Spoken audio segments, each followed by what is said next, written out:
The reason humans steer clear of war.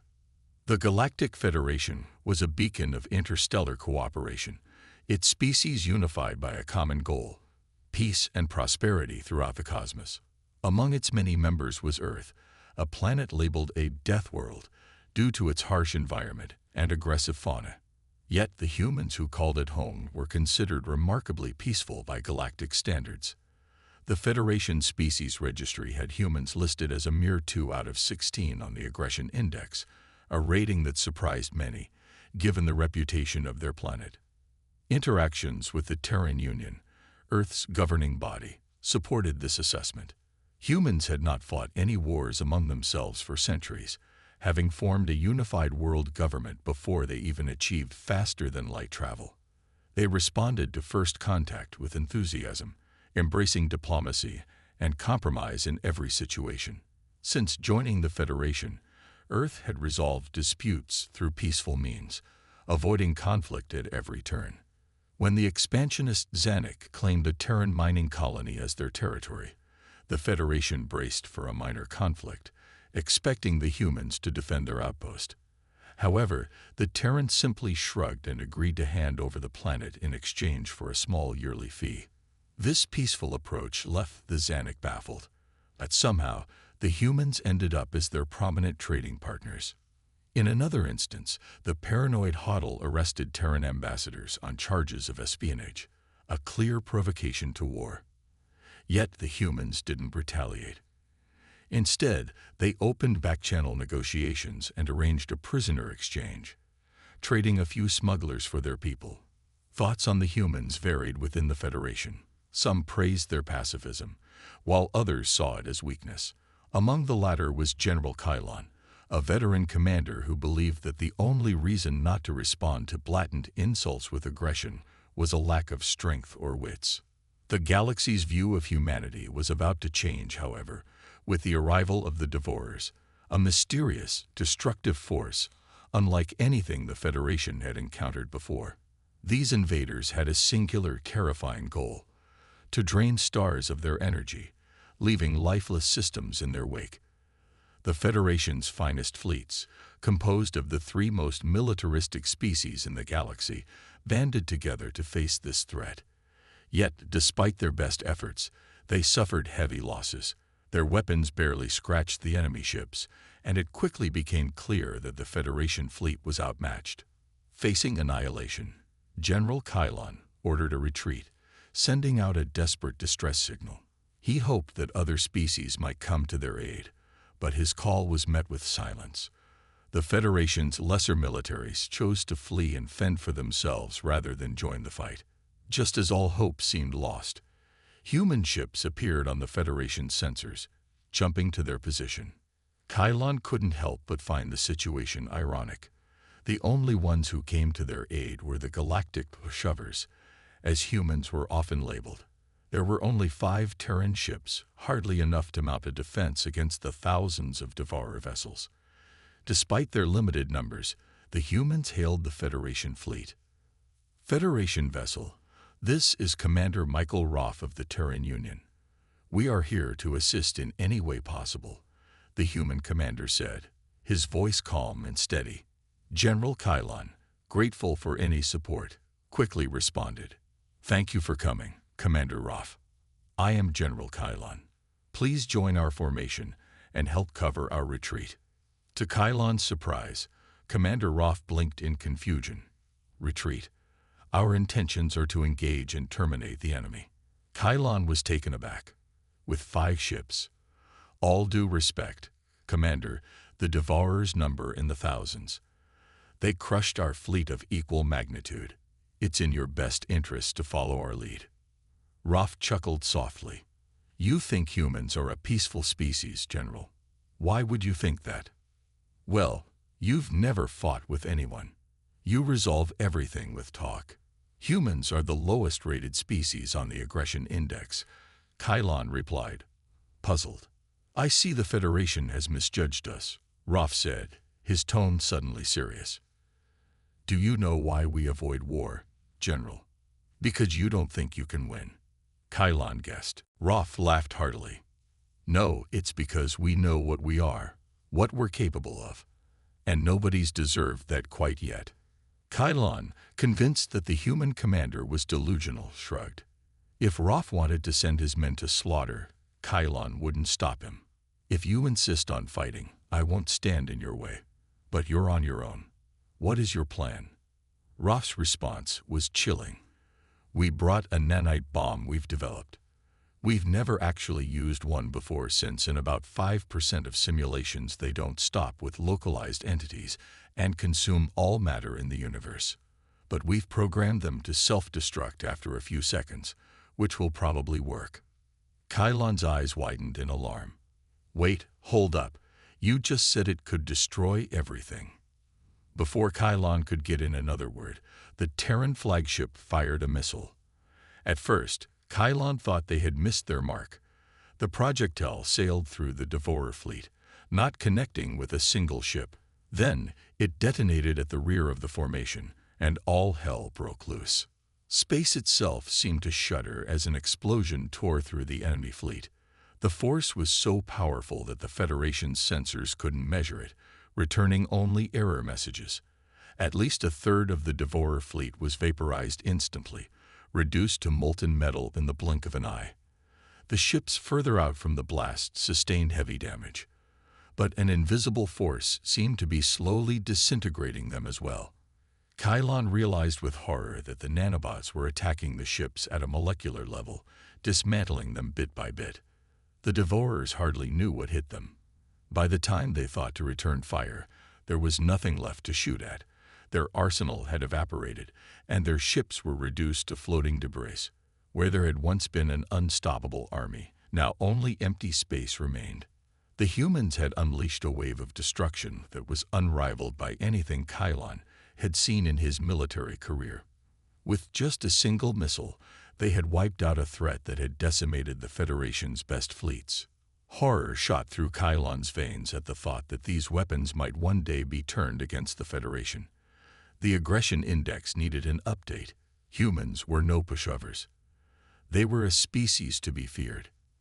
As Kylon looked around at his crew, he saw that their reactions mirrored his own. Stunned disbelief.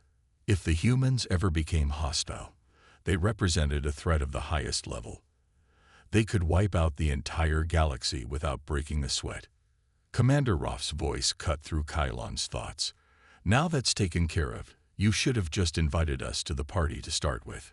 Tell you what, General, next time we meet, you owe us a beer. Kylon frowned. The humans could ask for much more than a drink if they wanted to.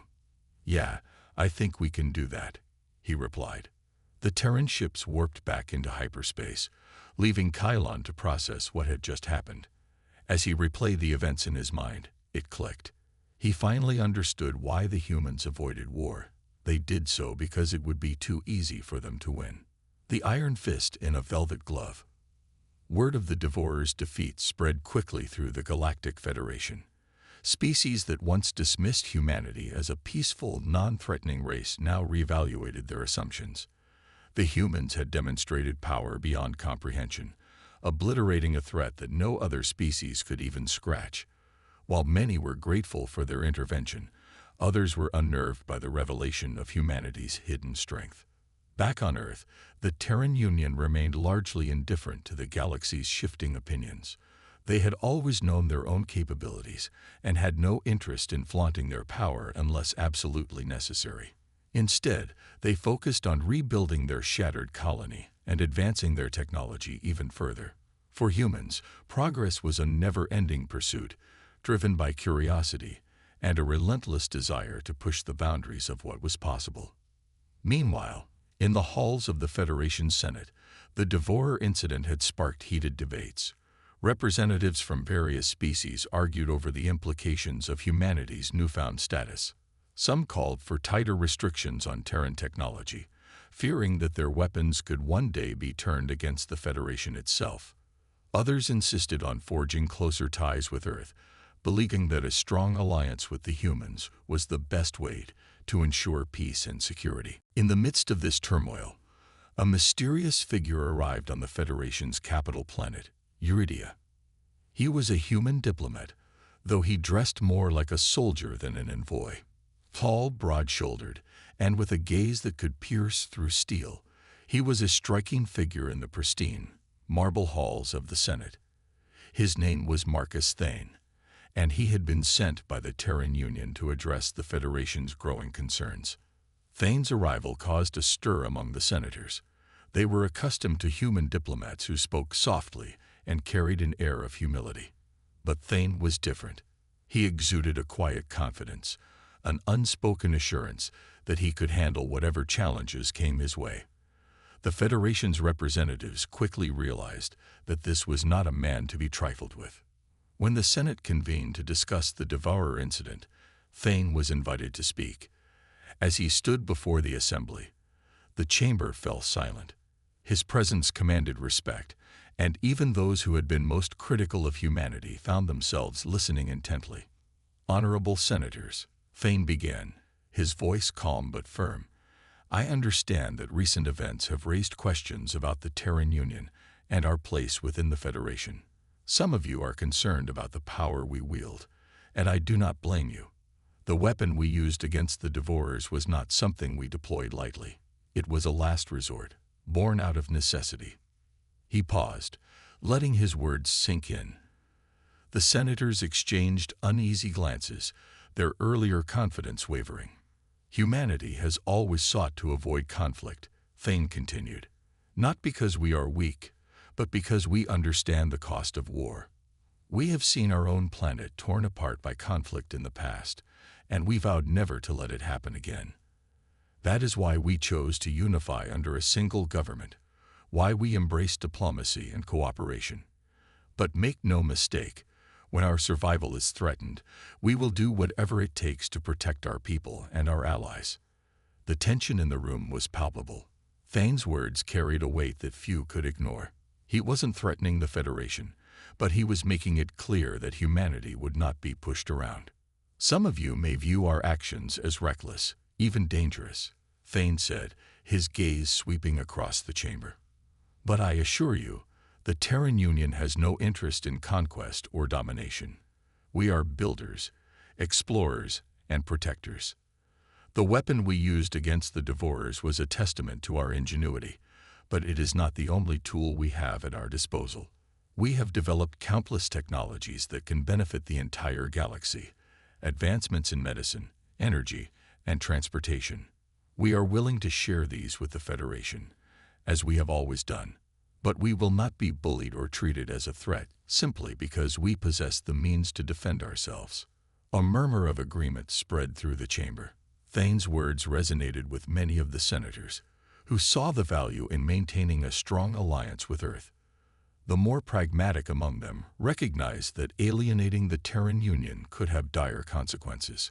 As Thane concluded his speech, he delivered one final message. "The Terran Union remains committed to the principles of the Galactic Federation. We will continue to work alongside you to promote peace and prosperity, but we ask for the same respect that we offer you. Do not mistake our restraint for weakness, nor our cooperation for submission. We are your allies, and we are stronger together." With that, Thane stepped down from the podium, his expression unreadable.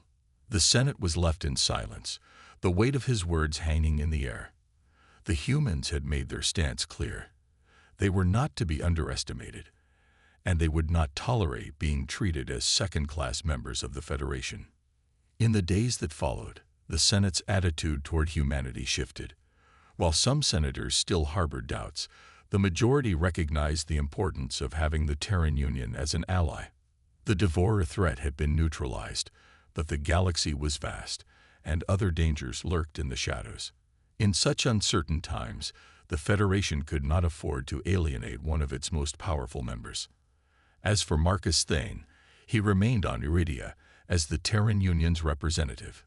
His presence was. Humanity had proven itself, not through force, but through wisdom and restraint. And in doing so, they had earned the respect of the galaxy. Shadows of the past. In the aftermath of Marcus Thane's powerful speech, the Federation Senate began to settle into a cautious equilibrium with the Terran Union. The humans had proven their strength, not only through their devastating weaponry, but also through their diplomatic prowess. However, while the galaxy watched Earth with newfound respect, a new and more insidious threat was beginning to take shape in the shadows, one that would test humanity's resolve and ingenuity like never before. Deep within the unexplored regions of the galaxy, an ancient race stirred from its long slumber. The Vakar had once been the most advanced civilization in the galaxy, their technology so far beyond the comprehension of other species that it bordered on the magical. But millennia ago, the Vakar had vanished, leaving behind only ruins and legends.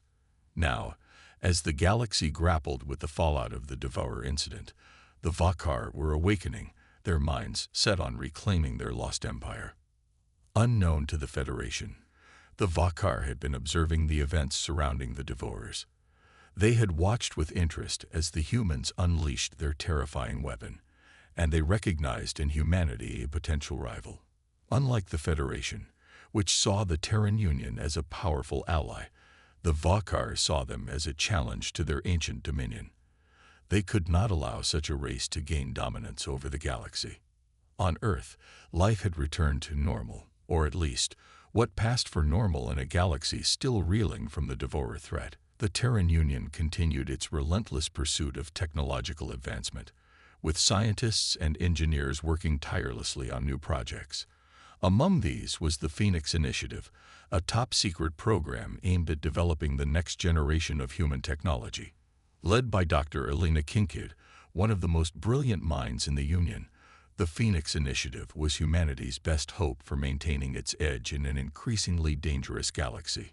Dr. Kincaid was a woman of boundless curiosity and determination. She had dedicated her life to pushing the boundaries of what was possible, driven by a deep-seated belief that humanity's future lay in the stars. Under her leadership, the Phoenix Initiative had made incredible strides, developing technologies that were years, if not decades, ahead of anything else in the galaxy. But as the Phoenix Initiative reached new heights, Dr. Kincaid began to notice strange anomalies in her data. Unexplained energy signatures, fleeting glimpses of patterns that defied analysis. At first, she dismissed them as artifacts of the complex systems she was working with, but as the anomalies persisted, she grew concerned. It was as if someone, or something, was watching her work, manipulating the very fabric of reality to observe without being detected. Dr. Kincaid knew she needed help, but she was wary of revealing too much. The Phoenix Initiative was classified, and she couldn't risk compromising its secrecy. So she turned to an old friend, Captain Daniel Mercer, a seasoned officer in the Terran Union Navy. Mercer had seen more than his fair share of strange phenomena during his years of service, and Kincaid trusted him implicitly.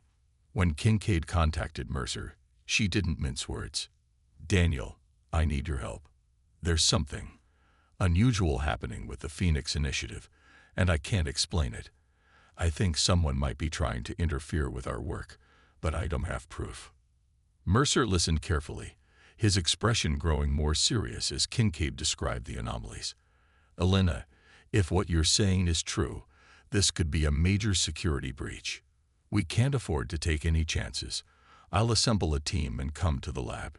We need to get to the bottom of this before it's too late." True to his word, Mercer arrived at the Phoenix Initiative's research facility the next day, accompanied by a small team of trusted operatives. The facility was located in a remote part of the Martian landscape, far from prying eyes. As Mercer and his team entered the lab, they were struck by the sheer scale of the operation. The facility was a marvel of human engineering, with cutting-edge technology integrated into every aspect of its design. Kincaid wasted no time in briefing Mercer on the situation. She showed him the data she had collected, pointing out the anomalies and explaining her concerns. "I've tried everything to isolate the source, but it's like trying to catch a shadow. Whatever's out there, it's far more advanced than anything we've ever encountered." Mercer frowned as he studied the data. Could this be some kind of alien technology? Maybe something left behind by the Devourers? Kincaid shook her head. "I don't think so. The Devourers were brutal, but their technology was primitive compared to what we're seeing here. This is different, more sophisticated, more deliberate. As the two continued to discuss the possibilities, one of Mercer's operatives interrupted them. "Sir, we've detected an energy signature outside the facility. It's faint, but it's there. Should we investigate?" Mercer nodded. "Let's move out. Elena, stay here and keep monitoring the lab. If anything changes, let us know immediately." The team quickly geared up and headed out into the harsh Martian terrain. The energy signature was coming from a nearby canyon, a place where few would venture without a good reason. As they approached the source of the signal, Mercer couldn't shake the feeling that they were walking into a trap. The canyon was eerily silent, the red dust swirling in the thin atmosphere. The team advanced cautiously, their weapons at the ready. As they rounded a bend, they came face to face with a strange, pulsating device embedded in the canyon wall. It was like nothing they had ever seen before, an intricate web of metallic tendrils, glowing with an otherworldly light. Mercer signaled for the team to hold position. "What the hell is that?" One of the operatives moved closer to examine the device, but before he could reach it, the air around them shimmered and a figure materialized out of thin air. The being was tall and slender, its form wrapped in a cloak of darkness that seemed to absorb the light around it. Its eyes glowed with an intense, otherworldly fire. Mercer raised his weapon, but the figure spoke before he could fire. "Lower your weapons, humans. I mean you no harm, for now." The team hesitated, unsure of what to do. The figure's voice was calm, almost soothing, but there was an undercurrent of power that could not be ignored. "Who are you?" Mercer demanded, his weapon still trained on the figure. "What do you want?" The figure tilted its head, as if considering how much to reveal. "I am Vakar, one of the last of my kind. We were once the rulers of this galaxy, long before your species even existed, but now we are few, and we must be careful in how we proceed." Kincaid's voice crackled over Mercer's comm. "Daniel, what's going on? I'm detecting a massive energy spike from your location." Mercer ignored the question, focusing on the Vakar. "Why are you here? What do you want with us?" The Vakar's eyes flickered with something akin to amusement. "Your species is an enigma to us. You possess great potential, yet you are so young, so reckless. We have observed your progress with interest, and we have seen the power you wield. But we cannot allow you to threaten our return. The Phoenix Initiative is of particular interest to us, and we cannot permit it to continue." Mercer felt a cold chill run down his spine. "You're here to sabotage us." The Vakar did not deny it. "Consider this a warning, human. Cease your work on the Phoenix Initiative, or face the consequences. We have no desire for open conflict, but we will do what is necessary to protect our interests." Before Mercer could respond, the Vakar vanished, leaving only the strange device behind. The team stood in stunned silence, the gravity of the situation settling in. "We need to get back to the lab," Mercer said finally. "Elena needs to know what we're dealing with."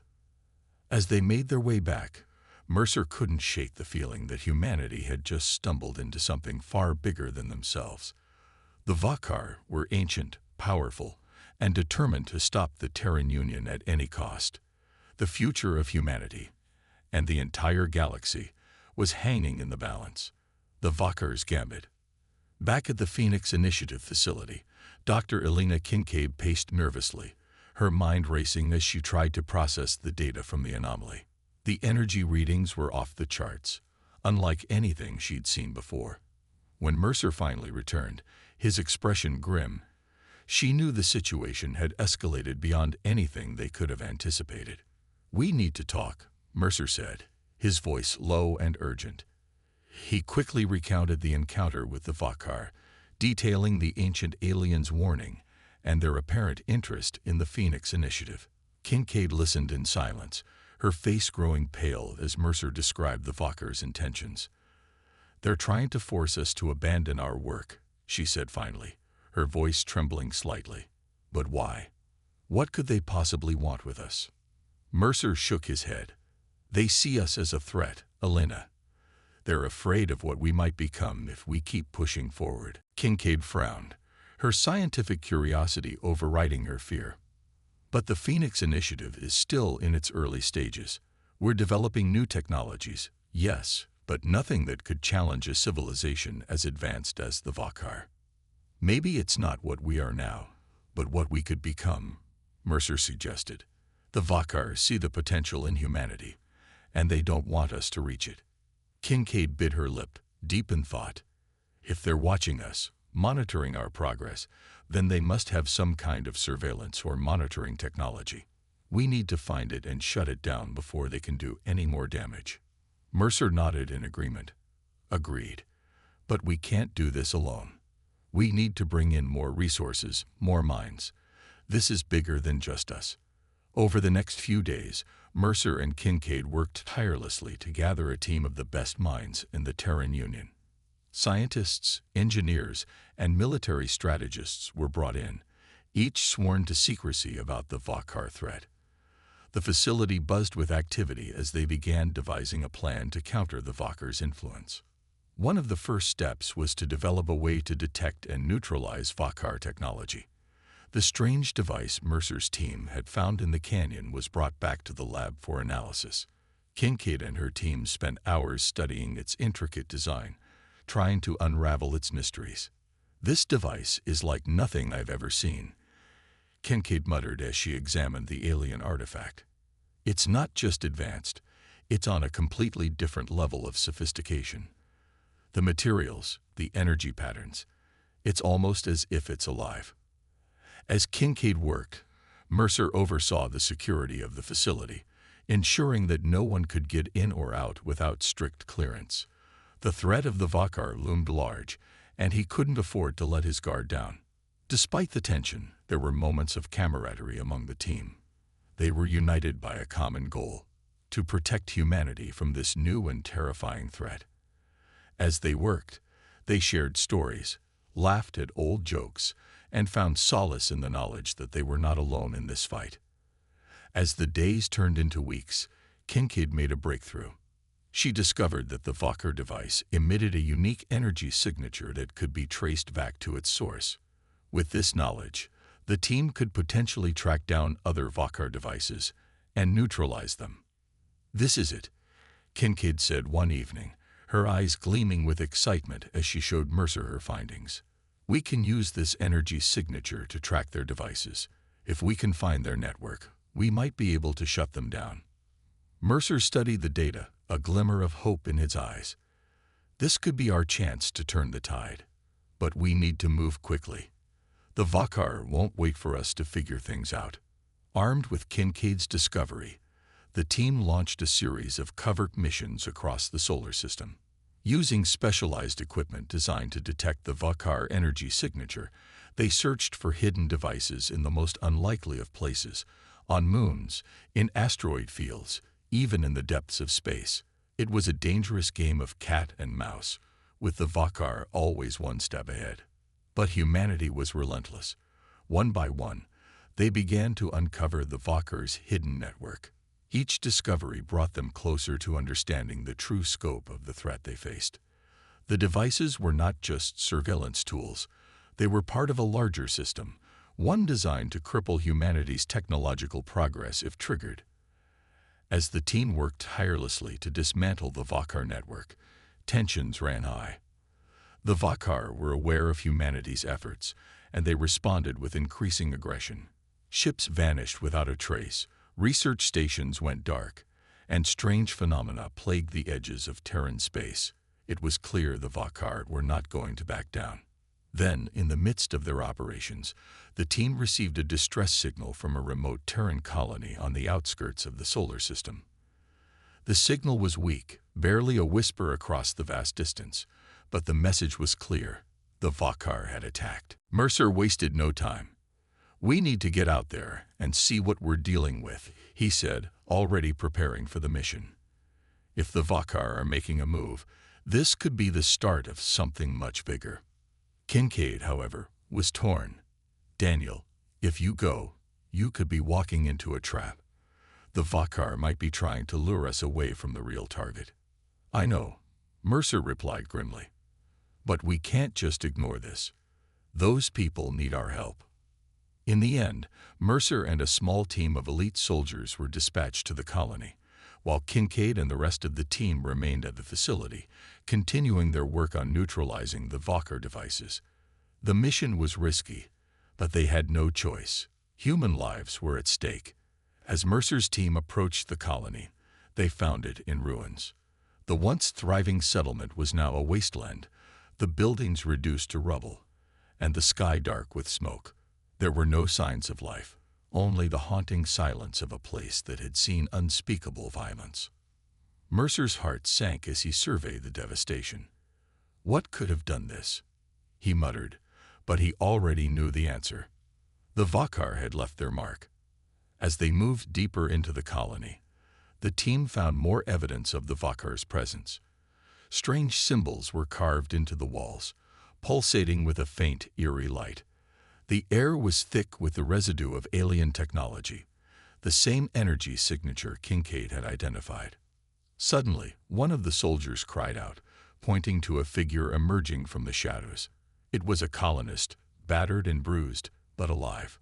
Mercer rushed over, helping the man to his feet. What happened here? Mercer asked urgently. The colonist's eyes were wide with terror. They came out of nowhere, destroyed everything. We tried to fight, but they're too powerful. We couldn't stop them. Mercer clenched his jaw. You're safe now. We'll get you out of here. But as the team prepared to evacuate the survivor, the ground beneath them trembled. The air crackled with energy, and before they could react, the Vakar appeared, more of them this time, their forms shimmering with power. The leader of the Vakar stepped forward, its eyes glowing with a malevolent light. You were warned, humans. Now you will face the consequences of your defiance. Mercer and his team barely had time to raise their weapons before the Vakar attacked. It was a brutal, one-sided fight. The Vakar moved with blinding speed, their technology far surpassing anything the humans had encountered before. Within moments, Mercer's team was overwhelmed, their weapons useless against the Vakar's advanced defenses. But Mercer refused to give up. With a final, desperate effort, he activated the emergency beacon on his suit, sending out a distress signal to Kincaid and the others. Elena, get out of here. Tell them what happened. The Vakar leader sneered as it approached Mercer, its hand crackling with energy. Your efforts are futile, human. Your species will be brought to heel, or it will be destroyed. As the Vakar struck, Mercer's world went black. Back at the Phoenix Initiative facility, Kincaid received Mercer's distress signal. Her heart skipped a beat as she realized the gravity of the situation. The Vakar had made their move, and they weren't going to stop until humanity was crushed. But Kincaid wasn't ready to give up. With tears in her eyes, she rallied the team, her voice steady, despite the fear that gripped her. We have to finish what we started. For Mercer, for everyone. We can't let the Vakar win. The team worked faster than ever, their determination fueled by the loss of their comrades. They knew the Vakar would come for them next, but they were ready. Humanity had faced impossible odds before, and they would do it again. As the final pieces of the plan fell into place, Kincaid took a deep breath, steeling herself for what was to come. The future of the Terran Union, and perhaps the entire galaxy, rested on their shoulders. The Vakar were powerful, but humanity had one thing they didn't: an unbreakable spirit. And that was something no amount of alien technology could destroy. The last stand. The Phoenix Initiative facility buzzed with an intensity that hadn't been felt before. The loss of Mercer and his team weighed heavily on everyone, but it also ignited a fire within them. Dr. Elena Kincaid knew that they were out of time. The Vakar were coming, and humanity's survival depended on what they did next. Kincaid gathered the team for a final briefing. The room was filled with the best minds the Terran Union had to offer, each one focused and determined. They had one mission: to neutralize the Vakar threat before it was too late. We've tracked down the remaining Vakar devices across the solar system, Kincaid began, her voice clear and strong. These devices form a network designed to cripple our infrastructure and communication systems. If we can take them out, we can cut off the Vakhar's control over our territory. One of the engineers raised a hand. What about their main base? We've detected increased activity in a sector near the Oort cloud. It could be where they're coordinating their operations. Kincaid nodded. We believe the Oort cloud is where the Vakhar are staging their attacks. If we hit that base, we can cripple their operations and buy ourselves the time we need. But how do we get close without being detected? Another scientist asked. A military strategist spoke up. We've developed a new stealth technology based on what we've learned from the Vakhar devices. It should allow us to get close enough to launch an assault without triggering their defenses. Kincaid leaned forward, her eyes scanning the room. This is our last chance. We go in, we take out their main base, and we shut down their network. It's all or nothing. The team nodded in agreement, each member steeling themselves for the task ahead. They had come too far to fail now. The operation was launched within hours. A fleet of Terran Union ships, each equipped with the newly developed stealth technology, set course for the Oort cloud. The journey was tense, the crew members silent as they prepared for what could be their final mission. As the fleet approached the Vakhar's base, the tension in the air was palpable. The alien structure loomed ahead, a massive dark fortress nestled within the icy expanse of the Oort cloud. The Vakhar base was unlike anything the humans had ever seen, a sprawling complex of sleek, otherworldly architecture, pulsating with energy.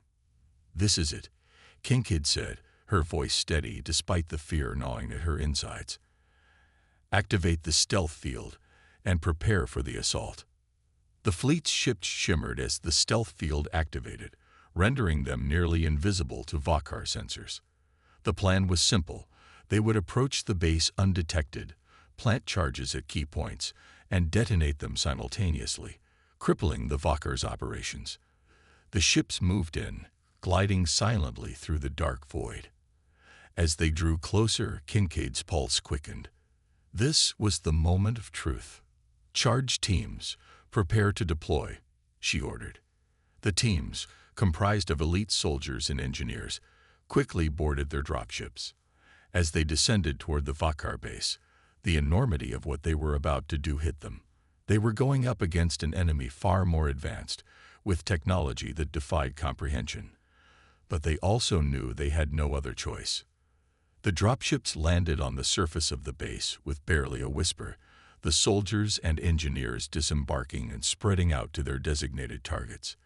The base was eerily quiet, its halls lit with an unnatural, pulsating glow. The humans moved swiftly, placing charges at key structural points, knowing that time was not on their side. As Kincaid monitored the operation from the command ship, her heart pounded in her chest. Everything was going according to plan, but she couldn't shake the feeling that something was about to go wrong. And then it did. An alarm suddenly blared through the Vakhar base, its piercing wail echoing through the halls. The stealth field had been compromised, and the Vakhar were now fully aware of the humans' presence. Abort! Abort! Kincaid shouted into the comms. Get out of there now. But it was too late. The Vakhar swarmed the base, their forms materializing out of thin air, weapons ready. The human teams fought back with everything they had, but the Vakhar's technology was too advanced, their numbers overwhelming. Kincaid watched in horror as the feed from the dropships showed the battle unfolding. The humans were being cut down one by one, their charges disarmed before they could be detonated. Get them out of there, Kincaid ordered, but she knew it was a losing battle. The Vakhar were too powerful, too prepared. And then, something unexpected happened. One of the soldiers, a young woman barely out of training, broke through the Vakhar line. She made a dash for the central power core of the base, carrying the last of the charges. Kincaid's breath caught in her throat as she watched the soldier fight her way through, her determination unyielding. The soldier reached the power core, planting the charges with shaking hands. As the Vakhar closed in, she activated the detonator. For humanity. The soldier shouted into the comms before the feed cut out. The base erupted in a massive explosion, the shockwave rippling through the Oort cloud. The power core destabilized, causing a chain reaction that tore the Vakar base apart from within. The remaining human ships barely had time to escape the blast radius, the shockwave hurling them through space. Kincaid sat in stunned silence, the enormity of what had just happened washing over her. The Vakar base was gone, their operations crippled, but it had come at a terrible cost. "Report," she finally managed to say, her voice trembling. "Casualties are heavy," one of the officers replied. "But the mission was a success. The Vakar's network is down, and their main base is destroyed." Kincaid closed her eyes, the weight of the loss pressing down on her. They had won, but at what cost? So many lives lost, so much sacrifice. But there was no time to mourn. The Vakar might be down, but they weren't out. There was still work to be done. "Prepare the fleet for return," Kincaid ordered, her voice filled with resolve. "We need to regroup and prepare for whatever comes next." As the fleet began its journey back to Earth, Kincaid allowed herself a moment of reflection. The Vakar had underestimated humanity, and they had paid the price. But the battle was far from over. The Vakar would return, stronger and more determined than ever. But so would humanity. And this time, they would be ready. Shadows of the Vakar. The journey back to Earth was somber. The crew aboard the Phoenix Initiative's fleet was exhausted, both physically and emotionally. They had struck a devastating blow against the Vakar, but the price had been steep. Dr. Elena Kincaid stared out into the vastness of space, her thoughts racing. The Vakar's base was destroyed, their network crippled, but she knew deep down that this was far from over. As the fleet approached Earth, a transmission came through. The voice of Admiral Reynolds, the leader of the Terran Union's military forces, crackled over the comms. "Dr. Kincaid, we've been monitoring your mission. Your success is commendable, but I'm afraid we have a new situation developing." Kincaid's heart sank. "What's happened?" "We've detected unusual activity on Mars," Reynolds continued. "Our outposts there have gone dark, and preliminary scans show massive energy surges across the planet's surface. We believe the Vakar may have activated something, possibly a contingency plan." Kincaid took a deep breath, trying to process the information. "Do we have any idea what we're dealing with?" "Not yet," Reynolds admitted, "but we need you to lead a team to investigate. The Vakar might have more surprises in store, and we can't afford to be caught off guard." Kincaid nodded, already mentally preparing herself for the next challenge. "Understood, Admiral. I'll assemble a team and head to Mars immediately." "Good luck, Doctor. The fate of humanity may depend on what you find." The transmission ended, and Kincaid immediately began making preparations. She selected a small team of the most capable soldiers, scientists, and engineers, people she trusted with her life. Among them was Captain Sarah Hart, a seasoned officer who had survived the assault on the Vakar base and had proven her mettle time and time again. As they boarded the shuttle to Mars, the mood was tense. Everyone knew that whatever the Vakar had left behind, it wouldn't be anything good. The shuttle landed on the barren surface of Mars, the red dust swirling around them as they disembarked. The silence of the planet was eerie, broken only by the howling wind. The outposts were eerily quiet, devoid of any signs of life. The energy readings were off the charts, indicating a massive source of power buried deep beneath the surface. Kincaid led the team toward the source, their path illuminated by the dim light of Mars' distant sun. As they approached the site, the ground trembled beneath their feet, and a strange alien structure began to emerge from the dust. It was unlike anything they had ever seen, an intricate lattice of shimmering black metal, pulsating with a faint blue glow. "What is that?" Hart whispered, her voice filled with awe and fear. "I don't know," Kincaid replied, "but I don't like it." As they moved closer, the structure began to hum, the sound growing louder and more intense. The team halted, weapons ready, as the ground split open, revealing a cavernous underground chamber. Inside, they could see rows of Vakar machinery, the same kind of technology they had encountered at the Oort cloud base. But this was different. This was far more advanced, more ominous. "This must be their contingency plan," Kincaid said, her voice barely audible over the humming. "We need to find a way to shut this down." Hart nodded and signaled the team to move in. They descended into the chamber, the air thick with tension.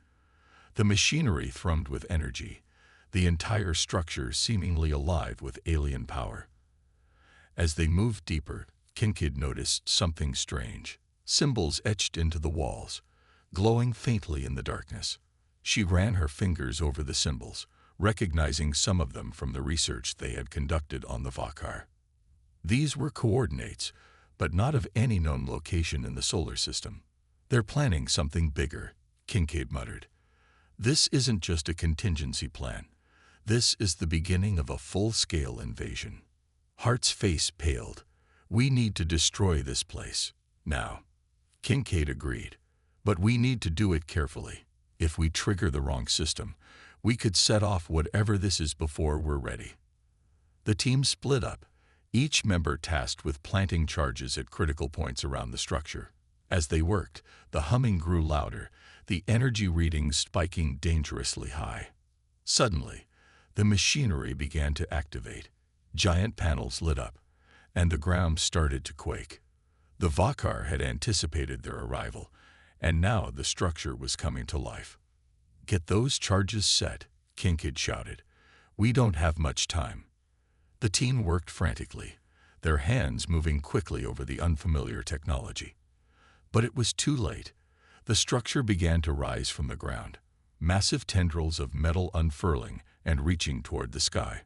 The entire chamber shook as the Vakar's final weapon came online. Kincaid could see it now. This wasn't just a structure. It was a massive gateway, a portal to another part of the galaxy. The Vakar were using Mars as a staging ground for their reinforcements, and if they didn't stop it now, humanity would be overrun.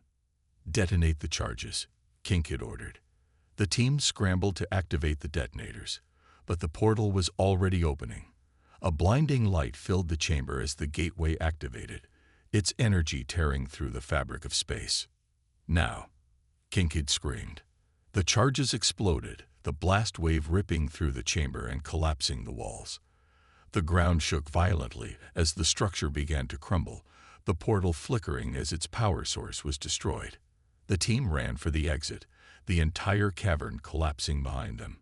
As they burst out onto the surface, the structure imploded, collapsing in on itself and sealing the portal shut. They had done it.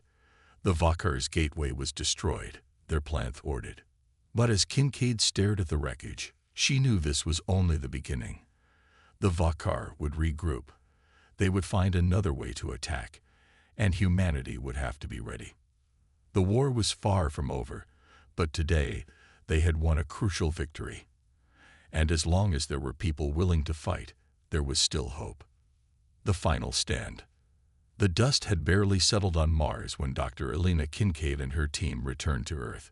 The destruction of the Vakar Gateway was a significant victory, but it came with a sobering realization. The war was far from over. The Vakar were a relentless enemy, and humanity was only beginning to understand the full extent of their power.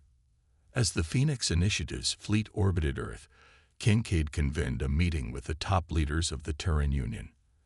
Admiral Reynolds, General Anders, and the brightest minds in the scientific community gathered to discuss their next move. "The Vakar aren't just going to give up," Kincaid began, her voice steady but filled with urgency. "We've stopped their immediate threat, but we've seen their technology. They're capable of things we can't even imagine. We need to be prepared for whatever comes next." Weeks passed as the brightest minds of Earth worked tirelessly to decode the Vakar's communications. Kincaid barely slept, her focus entirely on the task at hand. Slowly but surely, they began to unravel the complex patterns of the alien language, piecing together the information they needed. Finally, the breakthrough came. Dr. Malhotra burst into the lab, his face alight with excitement. "We've got it. We've located their homeworld." Kincaid's heart raced as she looked at the screen. There it was, coordinates to a distant star system on the edge of the galaxy. It was the place where the Vakar's commands originated, the heart of their empire. She quickly relayed the information to Admiral Reynolds. "We found them.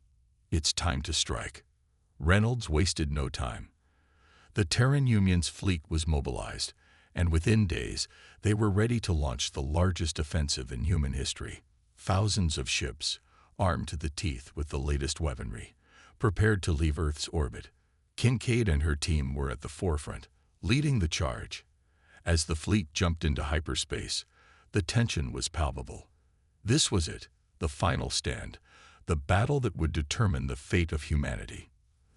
The journey to the Vakar homeworld was long and treacherous. They passed through uncharted regions of space, encountering strange phenomena and remnants of long-forgotten civilizations, but nothing deterred them from their goal. Finally, they arrived. The Vakar homeworld loomed before them, a massive planet surrounded by an armada of alien ships. The planet's surface was covered in sprawling cities, each one teeming with Vakar warriors and machines of war. Admiral Reynolds' voice echoed through the fleet. "This is it, people. Give them everything you've got. For Earth. For humanity." The battle began with a fury unlike anything Kincaid had ever seen. The sky lit up with the flashes of energy weapons, ships exploding in brilliant bursts of light. The Vakar fought with ruthless efficiency, their ships weaving through the human fleet with deadly precision. But humanity fought back with a determination born of desperation. Kincaid's team targeted the planetary defenses, coordinating strikes that tore through the Vakar's shields and laid waste to their cities. As the battle raged on, Kincaid noticed something on her scanners. Deep within the planet's core, there was a massive energy source, far greater than anything they had encountered before. "That's it," she realized. "That's their central command." She relayed the information to Reynolds, who immediately ordered the fleet to focus their fire on the planet's core. The ships converged, unleashing everything they had on the energy source. The ground beneath the Vakar's cities began to crack, the planet itself shaking under the onslaught. The energy readings spiked, reaching levels that threatened to tear the planet apart. "Fall back," Reynolds ordered. "Everyone, get to a safe distance." The fleet pulled back as the Vakar homeworld began to implode. The core, overloaded with energy, collapsed in on itself, creating a massive explosion that engulfed the entire planet. The shockwave rippled through space, the remnants of the Vakar fleet scattering in all directions. The battle was over. The Vakar homeworld was no more. Cheers erupted throughout the fleet as the realization sank in. They had done it. They had won. But Kincaid knew the victory was bittersweet. The Vakar were defeated, but at a great cost. Millions of lives had been lost, and the galaxy was forever changed. As the fleet turned back toward Earth, Kincaid allowed herself a moment of reflection. They had fought for survival, for the future of humanity, and they had prevailed. But the scars of this war would remain, a reminder of the price they had paid. She looked out at the stars, knowing that the galaxy was vast and full of unknown dangers. But she also knew that humanity was stronger than ever, united by the bonds forged in the fires of war. And as long as they stood together, there was nothing they couldn't overcome.